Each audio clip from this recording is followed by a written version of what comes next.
একদিন মাটির ভিতরে হবে ঘর রে মন আমার, কেন বাঁধো দালান ঘর। প্রাণ পাখি ওড়ে যাবে পিঞ্জড় ছেড়ে, ধরা ধান সবই রবে তোমার পড়ে। আত্মীয় স্বজন বন্ধু বান্ধব সবই হবে তোমার পরে রে মন আমার, কেন বাঁধো দালান ঘর। একদিন মাটির ভিতরে হবে ঘর রে মন আমার, কেন বাঁধো দালান ঘর। দেখো তোমার চর্ম চল, দেখো তোমার চর্ম চল গলে পচে যাবে, মাথায় আর মেরো দণ্ড ছিন্ন ভিন্ন খাবে, পড়ে রবে মাটির পার রে মন আমার, কেন বাঁধো দালান ঘর।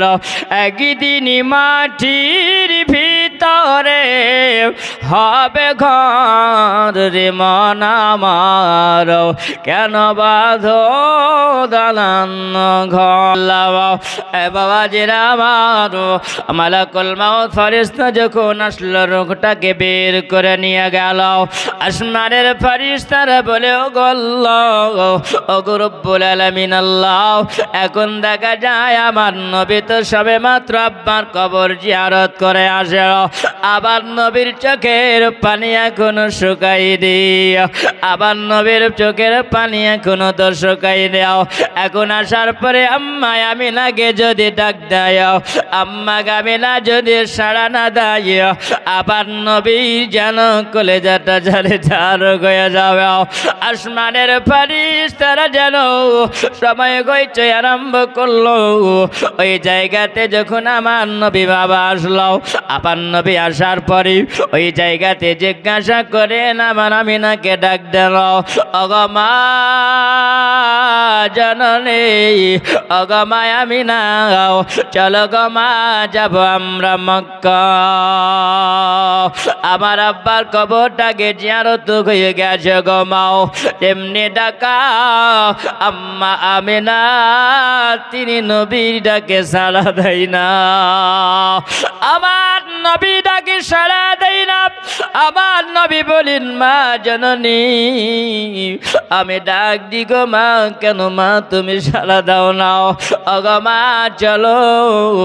আবার নবী দেখতেছেন যেন উম্মে আইমানকে বলেন, উম্মে আইমান রে, ওগো উম্মে আইমান, দেখো আমার মা জননীকে ডাক দি, আমার মা আমিনা কেন ডাকে সাড়া দেয় না?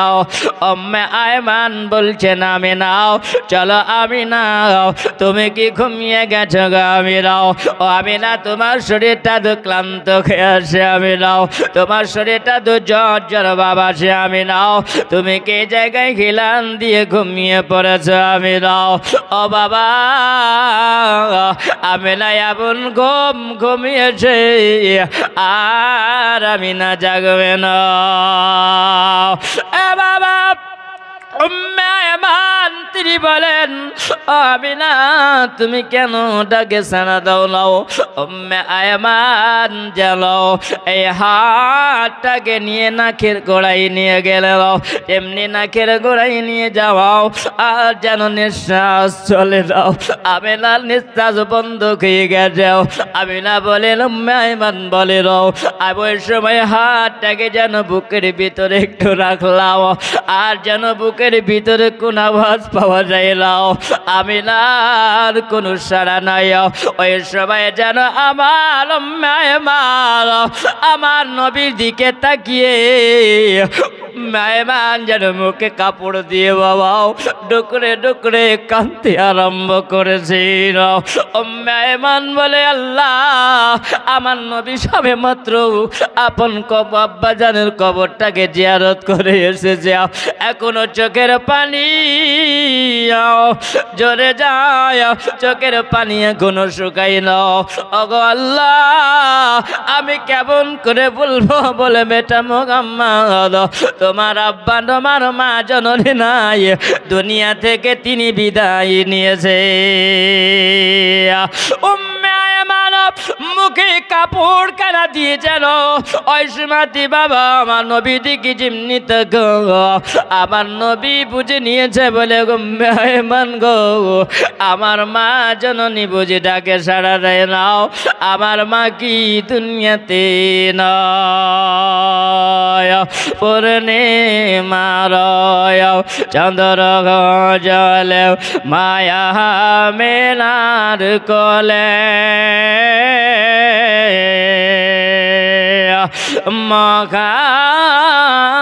মুহাম্মদ নবীর চোখে পানি ঝরে। পূর্ণে মারয় চন্দ্র জলে মায়া মেনার কোলে নবী মুহাম্মদের চোখে মশর ঝরে। তো জাহানের বাদশাহ তুমি অহগ কালে কমলি ওয়ালা, তোমার দোয়া কবুল করে রব্বানা আল্লাহুম্মা। একটু তাড়াতাড়ি দেন, চা দিলে পরে ডিস্টার্ব হয়ে যায়। মাওলানা মুহাম্মদ ওয়া আলা আলিহি সাইয়্যিদিনা মাওলানা মুহাম্মদ সাল্লাল্লাহু আলা মুহাম্মাদিন সাল্লাল্লাহু আলা মুহাম্মদ হরদা জবান সন কালো পাক নামে মুহাম্মদ। একদিন তোমায় মরতে হবে ভুলে যেও না, হবে মাটির বিছানা গো তোমার আসল ঠিকানা। একদিন তোমায় মরতে হবে ভুলে যেও না, হবে মাটির বিছানা গো তোমার আসল ঠিকানা। এ বাড়ি গাড়ি টাকা কড়ি কিছুই রবে না, তুমি ভুলে যেও না, হবে মাটির বিছানা গো তোমার আসল ঠিকানা। ইজরাইল ফারিস্তা যেদিন হাজির হবে আসে, ছল ছাতরি যতই কর জানবে রবে শেষে। ইজরাইল ফারিস্তা যেদিন হাজির হবে এসে, ছল ছাতরি যতই কর জানবে রবে শেষে। চলবে না ঘষ দিন তোমার, চলবে না ঘষ দিন তোমার কোনো বাহানা, তুমি ভুলে যেও না, হবে মাটির বিছানা গো তোমার আসল ঠিকানা, হবে মাটির বিছানা গো তোমার আসল ঠিকানা। কাঁদবে মাতা কাঁদবে পিতাও কাঁদবে ভাই বোন কাঁদবে মাতা কাঁদবে পিতাও কাঁদবে ভাই বোন আর পাশে বসে কাঁদবে সব আত্মীয় স্বজন মরহুম মতিউর রহমান যেদিন বাবা মারা গেল সেই দিনে বাবা এলান হয়ে গেল আজকে কান্তনগরের মতিউর রহমান আর দুনিয়াতে নাই খবর দিয়ে দাও তার জানাজা হবে দুটোর সময় এ বাবা এর সময়টার জন্য আপনাকে আমাকে বাবা সব সময় রেডি থাকতে হবে কখন এলান হবে মসজিদের মাইকে বাবারে আর যদি তুমি পরিবর্তন না খাও তুমি কবে খাবে এটা বুঝে নিবে এটাই হয়তো আমার আপনার জন্য শেষ জলসা এটা আপনার আমার জন্য হয়তো শেষ সময় আগামী রাত্রিবেলা তোমার ঘুম হবে কি নাও বাবা তুমি রাত্রি ঘুমাবে তুমি যদি জেগে যাও তাহলে সকাল আর যদি তুমি না জাগো তাহলে তোমার পরকাল ও বাবা এলান হয়ে যাবে তোমার আমার নামে যেমন মতিউর রহমানের নামে এলান হয়েছে কবি বলছে রাও কাঁদবে মাতা কাঁদবে পিতাও কাঁদবে ভাই বোন আর পাশে বসে কাঁদবে সব আত্মীয় স্বজন খোদারে দারে করবে দোয়া খোদারে দারে করবে দোয়া মুমিন মুমিনা তুমি ভুলে যেও না হবে মাটির বিছানা গো তোমার আসল ঠিকানা হবে মাটির বিছানা গো তোমার আসল ঠিকানা আপন জনের কান্না তুমি আপন জনের কান্না তুমি সবে শুনতে পাবে বুক ফাটবে তো মুখ ফাটবে না কেমনে জবাব দিবে আমার নবী বলেছেন বাবা কোন মানুষ যখন ইন্তেকাল করে যায় মারা যায় ওই মানুষটা যতক্ষণ পর্যন্ত কবরে না যাবে ওই মানুষটা দুনিয়ার সব জানতে পারে আমার নবী বলেছেন ওই মানুষটাকে কে গোসল দিবে তাও জানতে পারবে ওই মানুষটাকে কে কাফন পরাবে তাও জানতে পারবে এ বাবা কোন মানুষটা আমাকে কান্দে করে নিয়ে যাচ্ছে চার পায়া পালকিতে করে নিয়ে যাবে এমন পালকি হবে বাবা ওই পালকিটা আপনার আমার জন্য অপেক্ষাতে আছে ওই রিজার্ভ গাড়ির জন্য রেডি হয়ে যাও ওই রিজার্ভ গাড়ি তোমার জন্য রিজার্ভেশন হয়ে আছে কখন তোমার হুকুম হবে আর তুমি চলে যাবে আবার নবী বলেছেন সব জানতে পারে কবি বলে আপন জনেরাও কান্না তুমি সবে শুনতে পাবে বুক ফাটবে তো মুখ ফাটবে না কেমনে জবাব দিবে বুক ফাটবে তো মুখ ফাটবে না কেমনে জবাব দিবে আরে আমল ছাড়া তোমার সাথে কিছুই যাবে না তুমি ভুলে যেও না হবে মাটির বিছানা গো তোমার আসল ঠিকানা একদিন তোমায় মরতে হবে ভুলে যেও না হবে মাটির বিছানা গো তোমার আসল ঠিকানা হবে মাটির বিছানা গো তোমার আসল ঠিকানা আল্লাহ হুম্মা সাল্লি আলা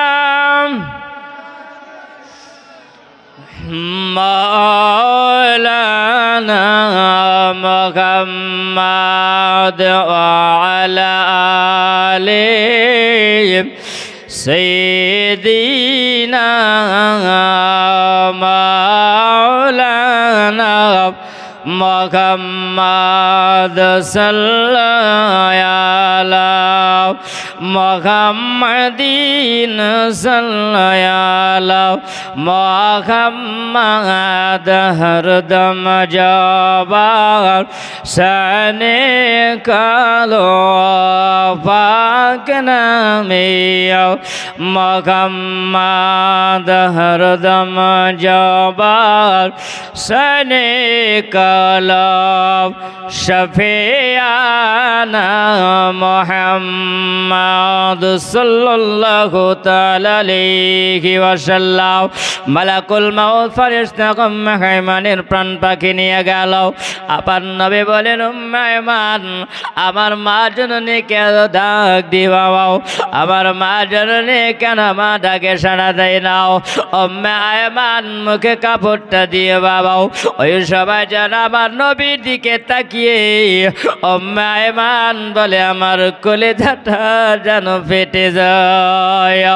ও বেটা মুহাম্মদ গো আমি কেমন করে তোমাকে বলবো বেটা, তবে মাত্র তোমার আব্বার কবরটা তুমি জিয়ারত করে আসলেও তোমার চোখের পানি এখনো শুকায়নি বেটা। আমি যদি তোমার মায়ের খবরটা দিয়ে দিও ও বেটা আমার বলতে বড় কষ্ট গাইয়া। আমার নবী যেন উম্মে আয়মানের দিকে তাকিয়াও, আমার নবী বুঝে নিয়েছে উম্মে আয়মান রেও আমার মা জননীকে আমি ডাক দিই মায়ামার, কিন্তু আমার মা জননী ডাক সাড়া দেয় নাও। আমি বুঝে নিয়েছি নবী আমার মা দুনিয়াতে নয়। ইন্না লিল্লাহি ওয়া ইন্না ইলাইহি রাজিউন। আমার মা দুনিয়া ছেড়ে বিদায় নিয়ে নাও। আবার নবী বলেন মা জননী অগমা তুমি আমাকে ছেড়ে চলে গেলে গো অগমা জননী, আমি তোমার পেটে যখন ছিলাম গো মাও আমার আব্বাকে খানিয়েছিলাম 6 মাস বয়সেও। অগমা জননী আজকে আমি আপনাকে খারাইয়া দিলাম গো আমার বয়স হল 6 বছর বয়সে। অগমা তুমি আলাদা করে দিলে মুহাম্মদকে মাগাও। আমার উম্মে আয়মান আমার নবীর মুখের কথা শুনে জানো উম্মে আয়মান বড় নবীকে যেন বুকে ডাকিয়ে বলে ও মুহাম্মদ তোমার মায়ের জন্য তুমি কেঁদো না। ওগো মুহাম্মদ তোমার মা বলে যদি ডাকার মন চায় তুমি আমাকে উম্মে আয়মানকে মা বলে ডাকবে। ও বাবা মা যদি একবার ছেলেকে ডাকে মা জননীর প্রাণটা জড়াইয়া যায়। মাকে যদি ছেলে একবার মা বলে ডাকে মার কলেজাটা জড়াইয়া যায়। বলো অপরে যদি মা বলে ডাকে মার স্বাদ কি পাওয়া যাবে। আবার নবী বলেন উম্মে আয়মান মায়ের মতন মজা দিতে পারবে না, তবে উম্মে আয়মান তুমি তো সান্ত্বনা দিয়েছ। আমার নবী যেন ওই জায়গায় আবার নবীর চোখের পানি ঝরতে আরম্ভ করে যাও। আমার নবীর চোখের পানি ঝরে যায়।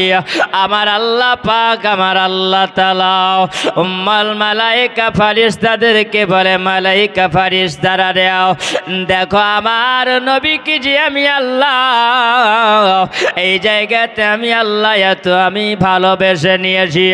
ওগো নবী জগতের মানুষেরা জানবে আপনি এতিম, কিন্তু নবী গো আমি আল্লাহ আপনাকে যে এতিমদের সান্ত্বনা দেওয়ার জন্য সরদার করে আমি আল্লাহ পাঠিয়েছি। আপনি অসহায়কে যে বুকে লাগাবেন নবী গো, আপনি যে অসহায়ের পাশে যাবেন নবী গো। ওগো নবী, আপনাকে আমি আল্লাহ, আমি বাদশাহ করে বানিয়েছি। ওগো নবী, আপনার চোখের পানি ঝরে যায় গো নবী। আমার নবী মুস্তাফার জন্য আমার আল্লাহ পাক ফারিস্তাদেরকে বলল, বলে ফারিস্তারা দাও এই জায়গাতে দেখো মাকামে কাবুয়া নামক এই জায়গাতে ওই যে মা আমিনার কবরের জন্য ষড়যন্ত্র করতে হবে। আম্মা আমিনার জন্য কবরের ব্যবস্থা হবে বাবা। ওই জায়গাতে সুবহানাল্লাহ মাদারের জন্য বুয়াতের কেদামের মার জন্য বুয়া দাও। এই কেতাবের মধ্যে লেখা আছে বাবা সুবহানাল্লাহ, আমার নবীর চোখের পানি শুকাই নাও। আবার নবীর জন্য আমার মা আমিনার জন্য কাফনের ব্যবস্থা হলো। কারা কাফনের ব্যবস্থা করেছিল বাবা? ওই সময় যেন আমার নবী ডেকেছিলেন আর মানুষকে কিছু ডাকার পরে ওই জায়গায় আল্লাহ পাকের ফারিস্তারা সহযোগিতা করেছিল। আমার আল্লাহ বলেছিলেন মালাইকা ফারিস্তারা শোনো, তোমরা যাবে আমার নবীর কাছে, তোমরা সহযোগিতা করবে। আবার নবীর কাছে তোমরা যাওয়ার পরে তোমরা যাবে মানুষের রূপ ধারণ করে তোমরা যাবে। এ বাবা, আমার নবীর মায়ের জন্য কবরের ব্যবস্থা হলো। ওই জায়গায় কবর হবে। আমার নবী মুস্তাফা সাল্লাল্লাহু আলাইহি ওয়াসাল্লাম তিনি বলেন, মা আমিনাকে যখন কাফন পরাইয়া দিও ওই জায়গায় কবরে যখন শোয়ানো হবে, আমার নবী যখন কবরে শোয়ালেন আম্মা আমিনার কবরটাকে সুন্দর করে আমার নবী হাত বুলাইয়া দিলেন। ওগো মা জননী, তুমি আজকে কবরে শুয়ে যাবে গো মা। আমার নবী যখন হাত বুলাইয়া দেওয়ার পরে কবরে সুন্দর করে আমার মা আমিনাকে যখন কবরে শুইয়ে দিল, শুইয়ে দেওয়ার পরে পাটাটন বিছানো হবে। পাটাটন বিছানো হয় বাবা। আমরা যখন কবরে পাটাটনটা যখন দেওয়া হয়, ওই পাটাটনটা আমরা মুখের দিক থেকে দিতে আরম্ভ করি, তাই না? আমরা মুখের দিক থেকে পাটাটনটা দেওয়া হয়। আমার নবী যেন বলছেন, কবর সাজানেওয়ালা, ওগো তোমরা কবর সাজানেওয়ালা, তোমরা পাটাটন লাগাও। আমার মা জননীর পায়ের দিক থেকে পাটাটন লাগাবে। কেন জিজ্ঞাসা করা হলো? বলছেন তোমরা পাটাটন লাগাবে আর আমি আমার মা জননীর মুখটা আমি দেখতে থাকিব। ও বাবা, ও গো মা জননীরা শুনে যাও গো মা। আমার নবী ওই জায়গায় যখন পাটাটন লাগালো হলো, এই গলা পর্যন্ত পাটাটন বিছানো হয়। আমার নবী বলছেন, ও পাটাটন বিছানেওয়ালারাও তোমরা একটু দাঁড়ায় যাও, এই জায়গায় একটু পাটাটন বিছা বন্ধ করে দাও, পাটাটন লাগাটা বন্ধ করে দাও। ওগো নবী, কেন বন্ধ করব? আবার নবী বলেন, আমার মা জননীর একবার কবরের মুখটা একবার জনমের মতন দেখেনি। আমার মা জননীর মুখটা দেখার জন্য তোমরা একটু পাটাটন দেওয়া বন্ধ করো। আমার নবীর যেন চোখ দিয়ে পানি ঝরে। আল্লাহর নবী বলতেছেন, পাটাটন বিছানেওয়ালারা তোমরা এবার পাটাটনটা লাগাইয়া দাও। আমার নবী জানো ওই জায়গাতে বাবা, ওই জায়গাতে তিনি বললেন সমস্ত কিছু কবর হয়ে গেল। উম্মে আয়মানের দিকে তাকিয়ে আমার নবী বলেন, উম্মে আয়মান চলো, আমার দাদু আমার জন্য অপেক্ষাতে আছে। ও বাবা, যখন চলতে আরম্ভ করেছেন উম্মে আয়মান বলে, আমি যখন মক্কা ঢুকলাম আমার শরীরের লোমগুলো যেন শিগিরে উঠল, আমার শরীরের লোমগুলো যেন খাড়া হয়ে গেল। ওগো আল্লাহ, আমাকে যদি আব্দুল মুতাল্লিব জিজ্ঞাসা করে, উম্মে আয়মান রে তুমি আমার বৌমাকে সঙ্গী করে নিয়ে গেলে আর আমার বৌমাকে তুমি কোথায় রেখে এলাও? উম্মে আয়মান আমি কি জবাবটা দিব? উম্মে আয়মান তিনি বলেন আমি যখন গেলাম মক্কার ভিতরে ঢোকার পরে আব্দুল মুত্তালিবের বাড়ির সামনে যখন দাঁড়ালাম আব্দুল মুত্তালিবকে দেখি তিনি বাড়ির দরওয়াজার সামনে তিনি দাঁড়ায় আছে। এ বাবা যেমনি দাঁড়াও ওই সময় যেন দেখে আমার নবীকে দেখাও আব্দুল মুত্তালিব যেন মুচকিয়ে হাসি দিয়েছে আর আমার নবীর চোখের পানি বাবা শুকাই না। আমার নবীর দিকে তাকিয়ে যেমন হাসা আমার নবীর দিকে তাকিয়ে ঘেসেছে নাও। আর ওই সময় যেন আমার নবীর চোখে পানি দেখে আব্দুল মুত্তালিব বলে ভাই মুহাম্মদ ও আমার দাদু বলো তোমার চোখে কেন পানি? উম্মে আয়মান যেন ওই সবাই চোখের পানিটা জড়িয়ে মুখে কাপড়টা দিয়ে যেন তিনি ফুপুরে ফুপুরে কাঁদতে আরম্ভ করে যাও ডুকরে ডুকরে যেমন কাঁদে। ও আবু তালিব আব্দুল মুত্তালিব বলছে বলে উম্মে আয়মান রেও তুমি কেন কাঁদো? উম্মে আয়মান আমার বৌমা আমিনা কোথায় বলো? উম্মে আয়মান বলে ওগো আব্দুল মুত্তালিব আমি এই জন্য কেঁদে যাই আপনার বেটা আব্দুল্লাহকে যে জায়গাতে কবর দেওয়া হয়েছে আপনার বেটা আব্দুল্লাহ যে জায়গায় কবর আছে ওই মাকাবে নামক আবুয়া নামক জায়গাতেও ওই যে কবরের পাশে আপনার আমিনা বোমা আমিনার ওই জায়গাতে কবর হয়েছে। আমিনার দুনিয়াতে নয় আমিনা দুনিয়া থেকে বিদায় নিয়ে নিয়েছিল আমার নবীকে যেন আব্দুল মুত্তালিব আর একটু বুকের সঙ্গে জড়িয়ে ধরে বলে 6 মাসে আপন আব্বাকে হারিয়েছিলে আবার 6 বছর আম্মাকে হারালে।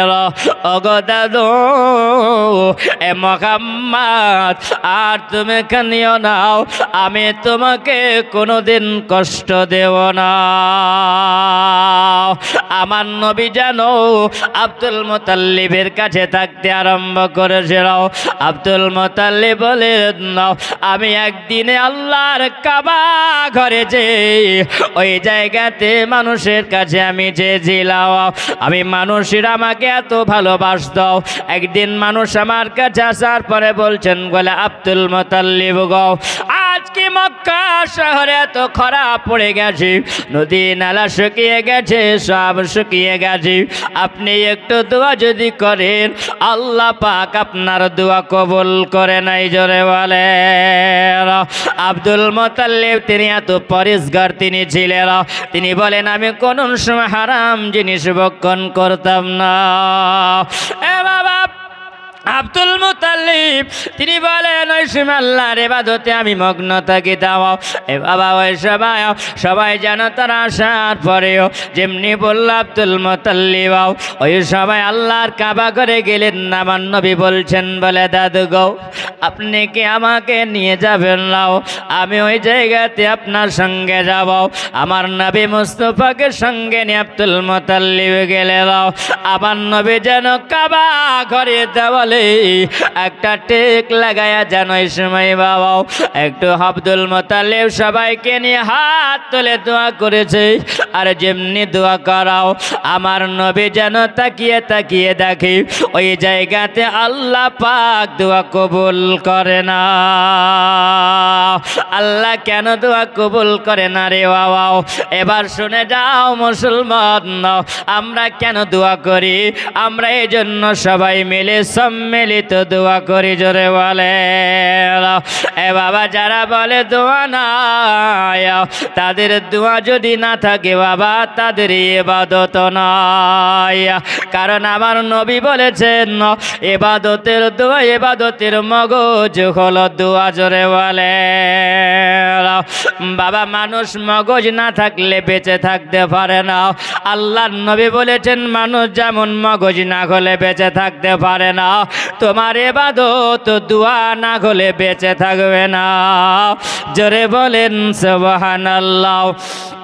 এ বাবা আমার নবী দাঁড়িয়ে আছেন, আব্দুল মুত্তালিব হাত তুলে দোয়া করেছেন। আব্দুল মুত্তালিব যখন নিজের ইবাদতের ওসিলা দিয়ে দোয়া করেন, কিসের ওসিলা? ইবাদতের ওসিলা। আর কিছু মানুষ বলে ওসিলা নেওয়া যাবে না, বাবা ওসিলা নেওয়া যাবে না, ওসিলা না হলে তোমার কিছু হবে না, ওসিলা তোমাকে লাগবে, ওসিলা না হলে তুমি পারো হবে না।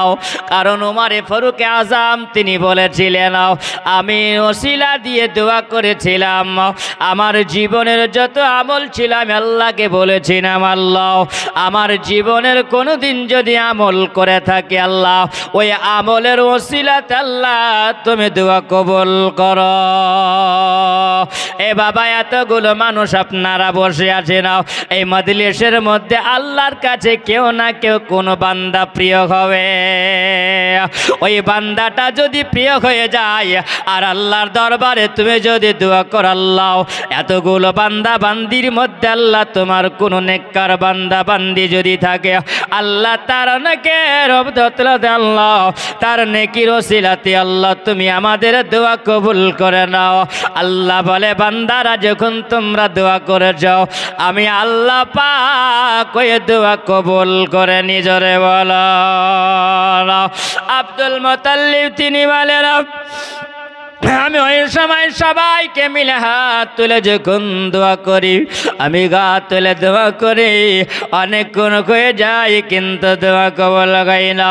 আবার নবী বলেন আল্লাহ এখন যদি মাওলা গো আমার দাদু যদি আজকে দোয়া কবুল না হয়ে যায় এই মক্কার মানুষের কাছে আমার দাদুর সম্মান কমে যাবে।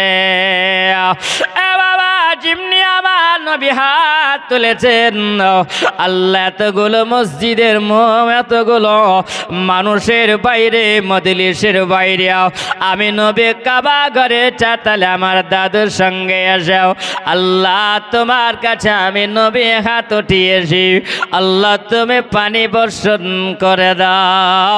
আমার নবীর জন্য আল্লাহ পাক সেই দিনেও পানি বর্ষণ করেছিলেন। জোরে বলে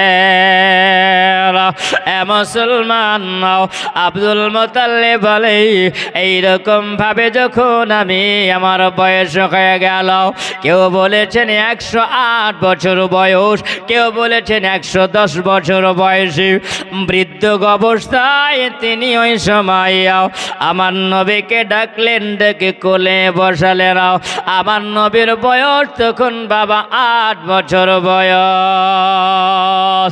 এই কিতাবের মধ্যে লেখা আছে, সিরাতের কিতাবে লেখা আছে সুবহানাল্লাহ আমার নবী যখন 8 বছর বয়স হলো আমার নবীর দাদু যিনি আব্দুল মুত্তালিব তিনি সবাইকে ডাক দিলেন, বেটাদেরকে ডাক দিলেন, ও বেটারা তোমরা আমার কাছে এসো, আমি তোমাদেরকে ডাকি। যখন বাপের ডাকে সাড়া দিল, বাপ যখন ডাক দিয়েছে সব ছেলেরা এসে বসে গেল। আব্বাও আপনি আমাদেরকে ডেকেছেন? বলে হাও। বেটা কেন ডাকা হয়েছে? আব্বা কেন ডাকলেন আপনি?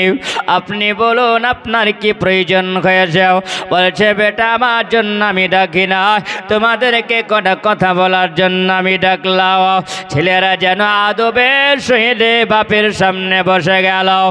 এ বাবা যেমনি বসে যাওয়া আমার আব্দুল মুত্তালিব বলছে বাবাও এটা কে বলো আমার কোলে বসে আছে? জোরে বলে বাপ কেমন করে সাক্ষী দিয়েছে? বলছেন বাবা তোমরা বলো এটা কে বসে আছে? ছেলেরা বলছেন আব্বা এটা হলো আমার ভাই আব্দুল্লাহর পিতা মুহাম্মদ, আমাদের ভাতিজাও। বলো বেটা তোমাদের ভাতিজাও, এটা হলো আমার পোতাও, আমার বয়স এখন অনেক হয়ে গেছে, বৃদ্ধ হয়ে গেছে বাবাও। আমি আজকে দেখতে চাই তোমরা বলো এই মুহাম্মদকে তোমরা কে দেখভাল করতে পারবে? আমি তোমাদেরকে বলি তোমাদের সন্তানের চাইতে আমার পোতা মুহাম্মদকে বেশি ভালোবাসতে হবে। ও বাবা যেমনি বলে রে বাবা, ওই সময় যেন সব ছেলেরা গুনগান করতে আরম্ভ করেছে, এটা তো হলো ভাতিজাও, নিজের ছেলের চাইতে কি আমরা বেশি ভালোবাসা দিতে পারবো? নিজের ছেলের চাইতে তো বেশি ভালোবাসা দিতে পারা যাবে না। আবার নবীর দাদু বলছে, যদি তোমরা ভালোবাসা না দিতে পারো তাহলে আমি আব্দুল মুত্তালিব কোনো ব্যবস্থা করব। জোরে বলে এ বাবা। যেমনি বলা ছেলেরা বলছেন, বলে আব্বা গো, আমরা এটা তো সিদ্ধান্ত নিতে পারবো না, আপনাদের বৌমারা আছে, জিজ্ঞাসা করতে হবে। বর্তমান ঘটে না বাপ, এক বাপের দুটো ছেলে, এক বাপের দুটো ছেলে, কিন্তু ভাইয়ে ভাইয়ে মেল আছে, আর দুটোতে মেল নাই। নাই কেন নাই বাবা? সুবহানাল্লাহ, এটা নবী মুস্তাফা সাল্লাল্লাহু আলাইহি ওয়াসাল্লাম জানিয়ে দিয়েছেন, জগৎবাসীরা তোমাদের ঈমান পরীক্ষা হবে। জোরে বলে নাও, এমন একটা সময় আসবে তোমাদের ঈমান পরীক্ষা হবে, কারণ এক অপরের সঙ্গে তোমাদের মিল হবে না। জোরে বলেন সুবহানাল্লাহ। ও বাবা, চাচার সঙ্গে ভাতিজার মিল হবে না, ভাতিজার সঙ্গে চাচার মিল হবে না, আব্বা বলে আব্বাকে ডাকবে না, পর আব্বাকে আব্বা বলে ডাকবে। আছে না নাই বাবা? ও বাবা, ওদিকে যেমন বাবা আমার নবীর দাদু তিনি বললেন, বাবা শোনো, নিজের ছেলে চাইতে তোমাদেরকে বেশি ভালোবাসতে হবে। তখন কথা বলা সবাই বলল, না এটা পারা যাবে না, কারণ নিজের ছেলের চাইতে ভাতিজাকে ভালোবাসা দিতে পারবো না।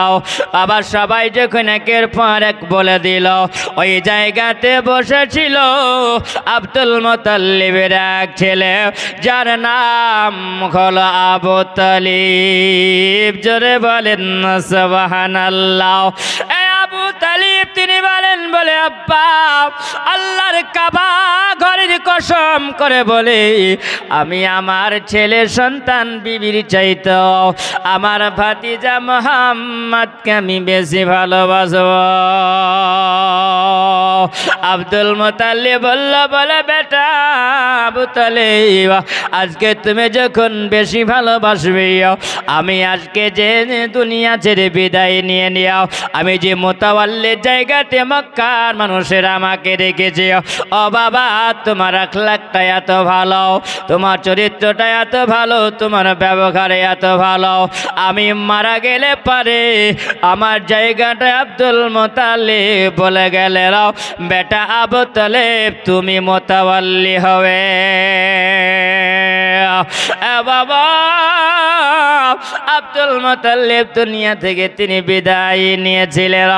আল্লাহর নবী সাল্লাল্লাহু তাআলা আলাইহি ওয়াসাল্লাম আবু তালিবের কাছে আমার নবী থাকলেন, আমার নবী আবু তালিবের কাছে যখন থাকলেন, আবু তালিব বলে, আমি যখন বাজারে যেতাম, আমি বাজারে যাবার পরে কিছু খাবার যখন কিনে নিয়ে আসতাম, ওই সময়তে আমি গো, আমার বেটার নাম ছিল জাফর, ওই সময়তে আমি যখন বাজার থেকে কিছু কিনে নিয়ে আসতাম, সর্বপ্রথমে আমি মুহাম্মাদের হাতে তুলে দিতাম, আমার ভাতিজার হাতে তুলে দিতাম।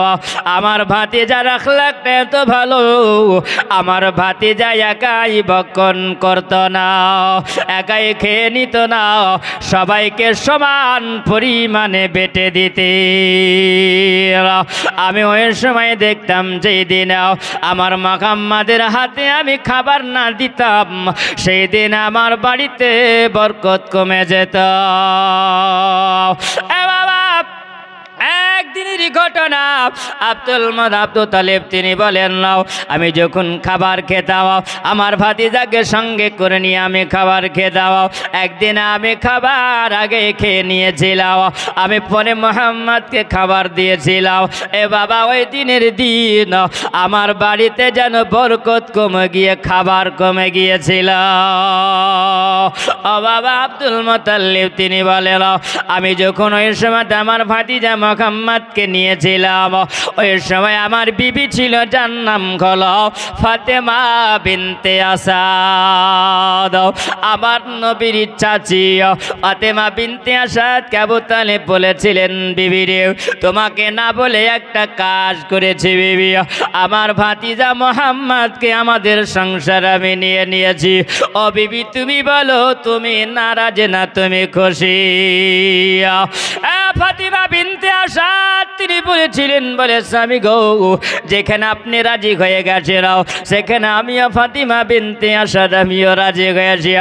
আমি আমার ছেলের চাইতে আমার ভাতিজাও মুহাম্মদকে আমি সন্তানের মতন ভালোবাসি। এ বাবা ফাতিমা বিনতে আসাদ যখন ইন্তেকাল করেছিলেন লম্বা আলোচনা হয়ে যাব দিকে যাব না একটু শুধু টাচ করে যায়। ফাতেমা বিনতে আসাদি যখন ইন্তেকাল হয় আমার নবী জানো ফাতেমা বিনতে আসাদের কবরে নেমেছিলেন। জোরে বলে আমার নবীকে জিজ্ঞাসা করে গিয়েছিল নবী গো আপনি ফাতেমা বিনতে আসাদের কবরে কেন নামলেন নবী গো? আবার নবী বলেছিলেন এ সাহাবীরা শোনো আমার চাচি আমাকে পেটে রাখে না কিন্তু আমার চাচি আমাকে মায়ের মতন আদর দিয়েছে। আমার মা জননীর আদর আমি বলতে পারি না। আমার ফাতেমা বিনতে আসাদ চাচির জন্য কবরের জন্য আমি বসিয়ে গেলাম।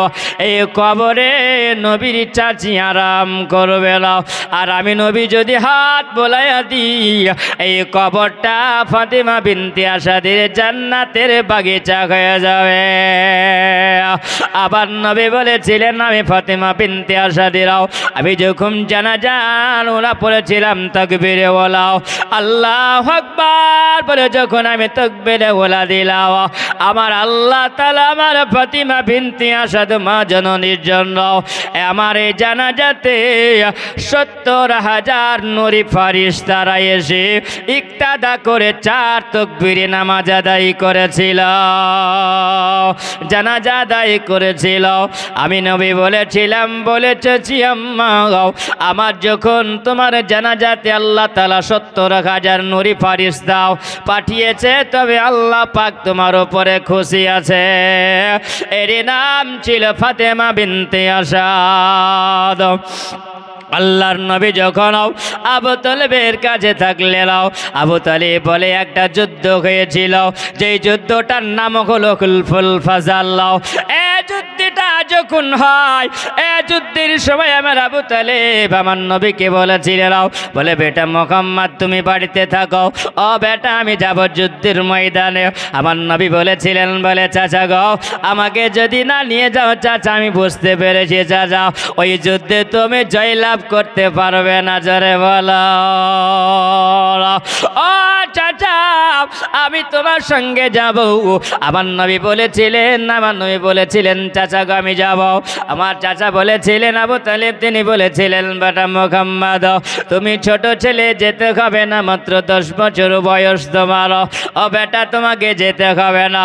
আবার নবী বলছেন বলে চাচা আমি এই জন্য যাব চাচা যে তীরখানা আপনি নিশানা করে মারবেন চাচা ওই তীরখানা যত দূর যাবে আমি নবী কুড়িয়ে নিয়ে আপনাকে দিয়ে দেওয়া। আবার নবীর কথাটা শুনে আবু তালেব খুশি হলেন। আবু তালেব বলে যুদ্ধের ময়দানে গিয়েছিলাম আর সেই দিনে যুদ্ধের ময়দানটা জয় লাভ করেছিলাম। আবু তালেব একদিন বলেন আমি ওই সময় কাবা ঘরে ছিলাম সমস্ত মানুষেরা আমার কাছে এসে বলেছিল বলে আবু তালেব গো আপনার আব্বা আব্দুল মুত্তালিব যিনি ছিলেন বড় ধার্মিক মানুষ তিনি ছিলেন ইবাদতি মানুষ তিনি ছিলেন আল্লাহর প্রেমিক তিনি মানুষ ছিলেন আল্লাহ পাকের দোয়া কবুল করে নিতেন। আবু তালেব আব্দুল মুত্তালিবের পরে আপনি যখন আবু তালেব আপনি যখন মুত্তালিব সেজেছেন আপনাকে তো আমরা বড় সম্মান করি। আবু তালেব শোনো আমার আপনার কাছে এসেছে আপনি আল্লাহর কাছে দোয়া করবে না আমাদের আরবে যেন খাল বিলগুলো শুকিয়ে গেছে আর কুয়াতে যেন পানি নাই ওই সবাই যেন আবু তালেবের কাছে এসে সবাই দরখাস্ত করলো আবার নবী দেখলেন বলে চাচা চলে যাবে কোথায় আল্লাহর কাবা ঘরের কাছে আল্লাহর কাবা ঘরে চাতালে গিয়ে হাত তুলে দোয়া করে নাও আল্লাহ তুমি পানি বর্ষণ করে দাও দোয়া করেন আমার নবী যেন দাঁড়িয়ে দাঁড়িয়ে দেখে নাও আবার নবী বলেন চাচা তোমার দোয়া তো আল্লাহ কবুল করবে নাও আর যদি আল্লাহ কবুল না করে মক্কার মানুষের কাছে আপনি আজকে জায়গাতে মানুষেরা সম্মান আপনাকে দিবে নাও আপনার সম্মানটা কমে যাবে চাচা গো আমি নবী যদি হাত না ওঠায় আল্লাহ তো পানি বর্ষণ করবে নাও আপনার সম্মান কমার জন্য আমাকে আল্লাহ পাঠাই নাও আল্লাহ সম্মান বাড়ানোর জন্য পাঠিয়েছে জোরে বলে নাও আবার নবী যখন হাত তুলে দোয়া করলে নাও আল্লাহ পাক আসমান থেকে সেই দিনে পানি বর্ষণ করেছিল আমার নবী যখন আবু তালেবের কাছে থাকলো আল্লাহর নবীর একটা ছোট্ট বাবা আমার নবীকে আল্লাহর নবী করে পৃথিবীতে পাঠিয়েছেন কত প্রমাণ নেবেন বাবা কিতাব উঠান সিরাতের রাসূল এই কিতাবের মধ্যে করম সাজহারি রহমাতুল্লাহি আলাইহি তিনি 7 খণ্ডে বিভক্ত করেছেন কয় খণ্ডে কিতাবটা আছে 7 খণ্ডে কিতাবটাও এত বড় লম্বা চওড়া এরকম মোটা কিতাব রে বাবা ওই সময় দ্বিতীয় খণ্ডের মধ্যে তিনি লিখতে আসেন তিনি বলেন আবার নবীর সেই দিনে আমার নবীর যেন মোহরে নবুয়াতটা প্রকাশ হয়েছিল জোরে বলে সবাই জানতে পারল কেমন করে জানতে পারা গেল বাবা ওই সময়তে যখন আবু তালেব বলে নাও আমি ওই সময় আমার বেটার বয়স হলো মা আমার নবীর বয়স কেউ বলেছেন 12 কেউ বলেছে 13 আমি বাবা কিতাবের মধ্যে পড়েছি ওই নাম ছিল 13 বছর বয়স 13 বছর বয়সে বাবা ডুপ্লিকেটি কথা আমি আব্দুল আহাদ একটাও বলি নাও যা বলি বাবা সব দলিলি কথা একটাও শোনা কথা পাওয়া যাবে নাও আমার নবী যখন 13 বছর বয়সে আবু তালেব সঙ্গে করে নিয়ে যাবেন কোথায় ব্যবসা বাণিজ্যে জোরে বলে আবু তালেব বলছেন বলে বিবি এ ফাতেমা বিনতে আসাদ রেও আমার সামানপত্রগুলো গুছিয়ে দাও আমি আবু তালেব ব্যবসায় বাণিজ্যতে যাব আমার নবী বলছেন বলে চাচাও আপনি যাবেন গো চাচা ও গো চাচা আপনি যাবেন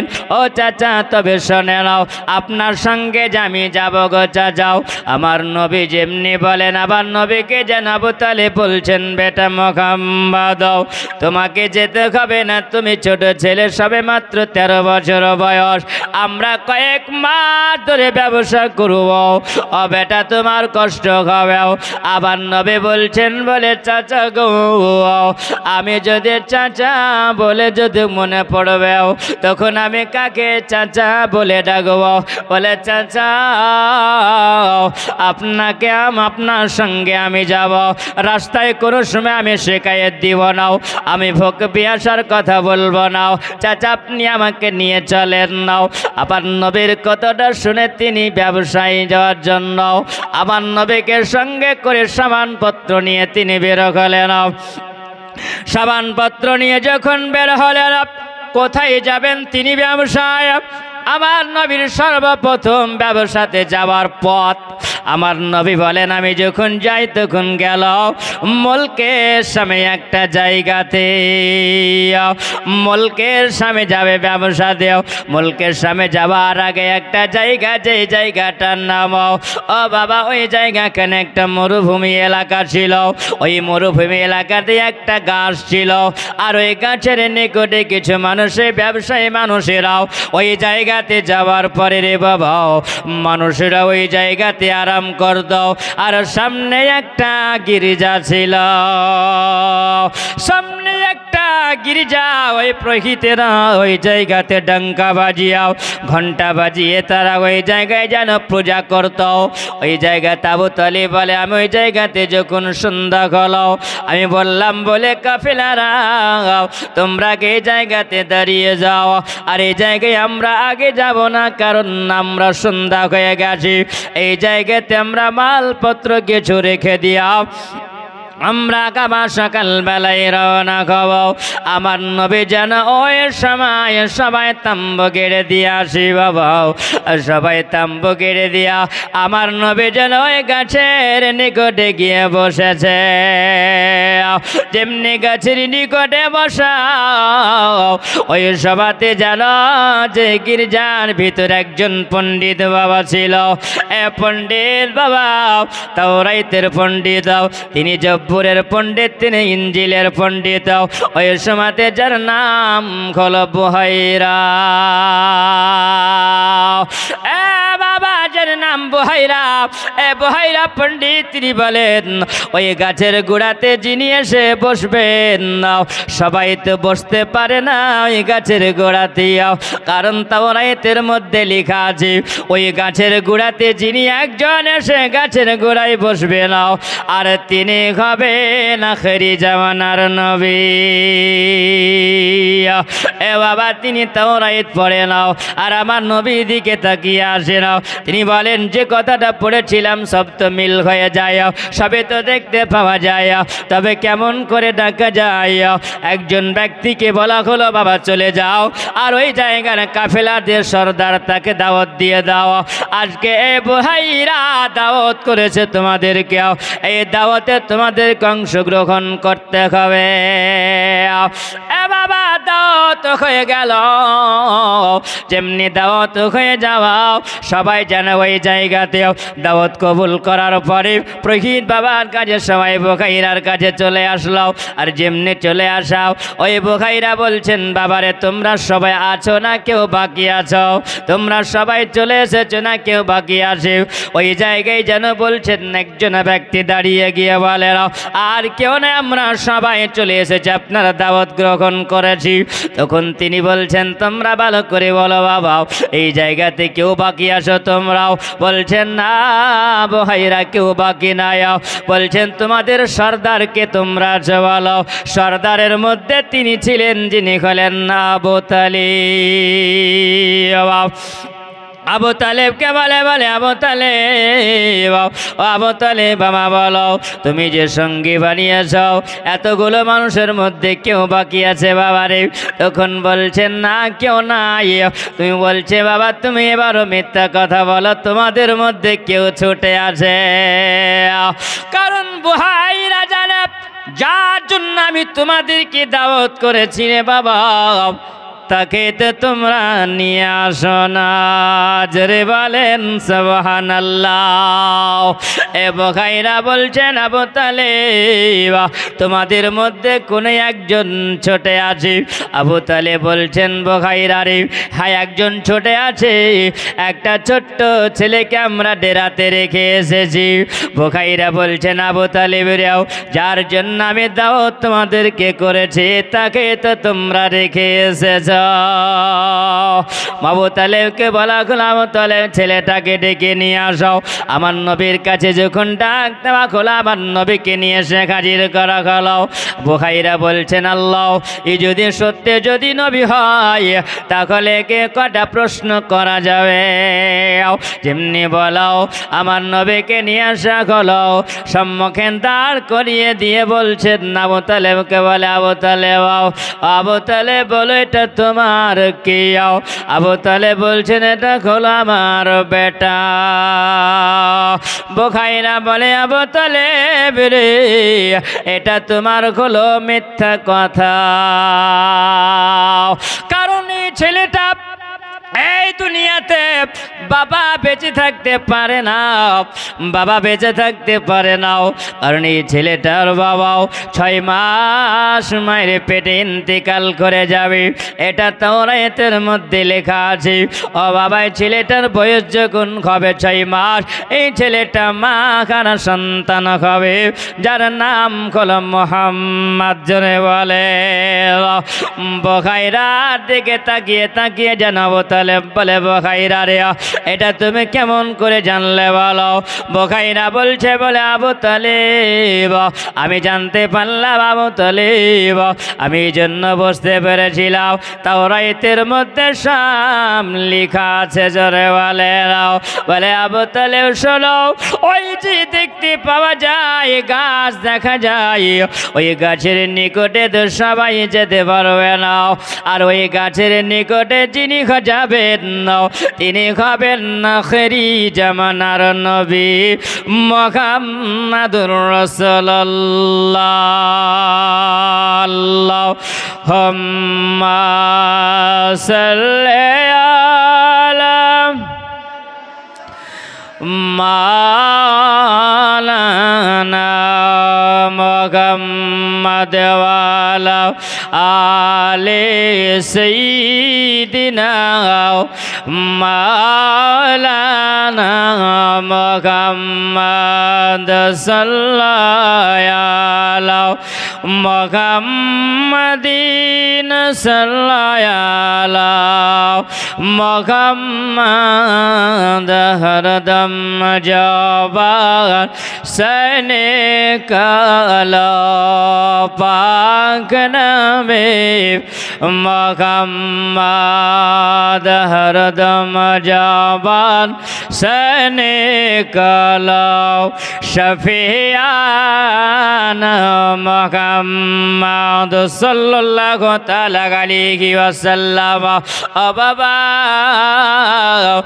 দেখো, আমার ওই প্রকৃত বাবা যখন জিজ্ঞাসা করলো, ওই সমাজে যখন জিজ্ঞাসা করা হলো, ও বেটা মুহাম্মদ তোমার আব্বার নাম বলো। আমার নবী যখন আপন আব্বার নাম দিলেন, পরিচয়টা দিয়ে দিলেন, ওই সমাজে প্রকৃত বাবা তিনি বলতে আছেন, বাবা শোনো, আমি ওই সমাজে দেখলাম মুহাম্মদকে যেটা প্রশ্ন করেছিলাম সব প্রশ্নের উত্তর তিনি সঠিক দিয়েছিলেন। সব প্রশ্ন তো যখন সঠিক দেওয়া হলো, ওই সময়তে বুখাইরা তিনি বলেন, ইনি যদি আখেরি জামানার যদি নবী হয়ে যায়, ইনি যদি আখেরি জামানার পয়গম্বর হয়, তবে হবে একটা শেষ দেখা হবে একটা। বলে কি দেখা হবে? তখন তিনি বলতে আসেন, ওগো মুহাম্মদ তোমার পিঠের জামা মোবারকটা একটু উঠায়া নাও, আর এই জামা মোবারক উঠায়া নিয়ে তুমি যদি আখেরি পয়গম্বর যদি হও, তাহলে তোমার পিঠে থাকবে মুখরে নবুয়ত থাকবে। জোরে বলে যেমনি বাবা পিঠির কাপড় মোবারকটা আমার নবী উঠালেন, তেমনি যেন দেখতে পেলেন বুখাইরাও বলেন এটা সত্যি তিনি হলেন আখেরি জামানার নবী। এ বাবা এ মুখরে নবুয়তে লেখা ছিল লা ইলাহা ইল্লাল্লাহ মুহাম্মাদুর রাসূলুল্লাহ। ওগো আমাদের দয়ার নবী তুমি আমাদের সাহারা, তোমায় ছাড়া হারাইতে পারি না। ইয়া রাসূলুল্লাহ ইয়া হাবিবাল্লাহ। জোরে বলেন সুবহানাল্লাহ। আমার সঙ্গে বলেন ইয়া রাসূলুল্লাহ ইয়া হাবিবাল্লাহ। ওগো আমাদের দয়ার নবী, ওগো আমাদের জিন্দা নবী, তুমি আমাদের সাহারা, তোমায় ছাড়া রইতে পারি না। ইয়া রাসূলুল্লাহ ইয়া হাবিবাল্লাহ। ওগো নবী তুমি যদি না আসিতে,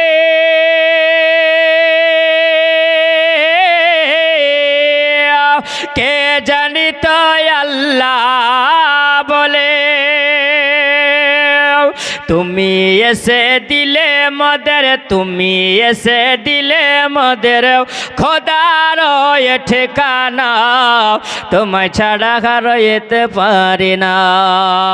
ইয়া রাসূলুল্লাহ ইয়া হাবিবাল্লাহ, ও গো আমাদের দয়ার নবী, ও গো আমাদের জিন্দা নবী, তুমি আমাদের সাহারা, তোমায় ছাড়া রইতে পারি না। আবু বকর ওমর ওসমান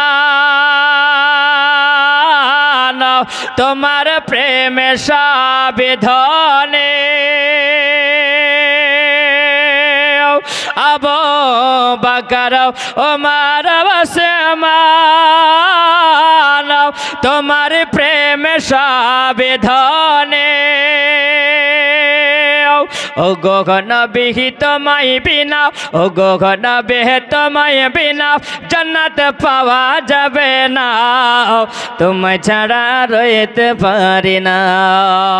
ইয়া রাসূলুল্লাহ ইয়া হাবিবাল্লাহ, আমার নবী বলেছেন জগৎবাসীরা শুনে যাও। হাদিস নাম্বার হল বুখারী শরীফের হাদিস, হাদিস নাম্বার হল 15। আমার নবী বলেছেন লা ইউমিনু আহাদুকুম হাত্তা কুনা হাব্বা ইলাইহি মিন ওয়ালাদিহি ওয়ালিদিহি ওয়ান নাসি আজমাইন। ও বাবা, তোমরা তখন পর্যন্ত মুমিন তোমরা হতে পারবে না যতক্ষণ পর্যন্ত তোমার ছেলের চাইতো, বিবির চাইতো, মায়ের চাইতো, স্বামীর চাইতো, জগতের চাইতো তুমি নবীকে আপন না মনে করবে। আগে তুমি নবীকে ভালোবাসবে, তবে তুমি মুমিন হয়ে যাবে, না যে তুমি মুমিন হতে পারবে না। আল্লাহুম্মা সাল্লি আলা সাইয়্যিদিনা মাওলানা মুহাম্মাদ ওয়া আলা আলি সাইয়্যিদিনা মাওলানা মুহাম্মাদ সাল্লাল্লাহু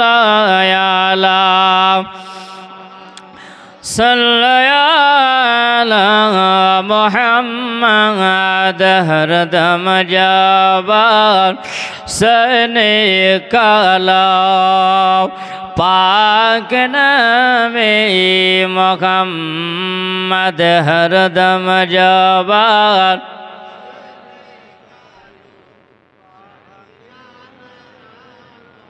মুহাম্মাদ সাল্লাল্লাহু তাআলা আলাইহি ওয়াসাল্লাম।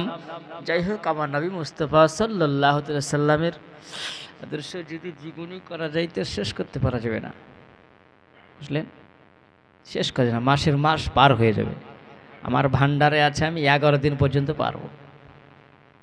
সুবহানাল্লাহ। যাই হোক, খিচুড়ির ব্যবস্থা আছে, কেউ চলে যাবেন না আপনারা, খিচুড়ি খেয়ে আপনারা যাবেন। আল্লাহ পাক রব্বুল আলামিন পরওয়ারদিগার বলেছেন, কুল ইন কুনতুম তুহিব্বুনাল্লাহ ফাত্তাবিউনি আহিব্বুকুমুল্লাহ গফির লাকুম যুনুবাকুমুল্লাহু গফুরুর রহিম। হে নবী, আপনি বলে দেন যে আল্লাহকে যদি পেতে হয়, তাহলে আল্লাহকে যদি পেতে হয় তবে আপনার সঙ্গে যেন আগে মহব্বত করে, আমার নবীর মহব্বত আগে, তবে আল্লাহ খুশি হবে না। নবীর মহব্বত যদি না হয় তো আল্লাহকে খুশি করতে পারা যাবে না, আল্লাহ খুশি হবে না।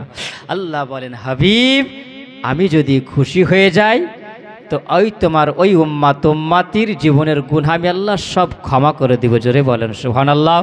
আল্লাহ পাক আমাদেরকে শোনার পর আল্লাহ পাক যেন আমল করা তৌফিক দান করেন, সেরকম আল্লাহুম্মা আমিন। এ বলে করলাম।